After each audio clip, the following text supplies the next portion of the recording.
Beyaz bayrak kaldırıldı. Start verildi ve koşu başladı. 13 numaralı Ahtung Baby 2,5-3 boy kadar geç çıktı. 7 numaralı Malabadi incesi ise diğer safkanlardan 100 metre kadar geç başladı koşuya.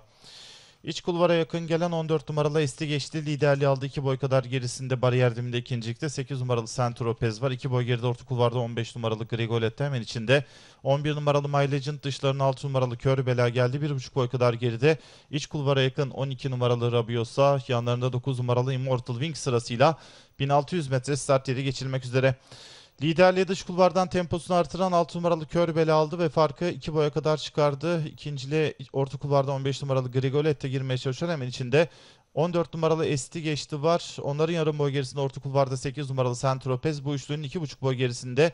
Orta kulvarda 16 numaralı Kerim abi. Sağrısında 11 numaralı My Legend 3 boy kadar geride orta kulvarda 6 numaralı Esinan, yarım boy kadar gerisinde orta kulvarda 18 numaralı Milonga. Onun içinde 9 numaralı Immortal Wing sırasıyla 1200 metre start yeri geçildi.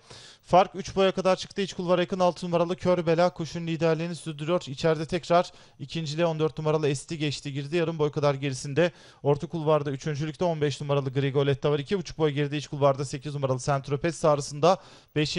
16 numaralı Kerim abi hemen dışında 5 numaralı Esinan. Onda 2,5 boy kadar gerisinde 11 numaralı My Legend dışında 2 numaralı Hearthstone sırasıyla son 600 metreye doğru yaklaşılıyor.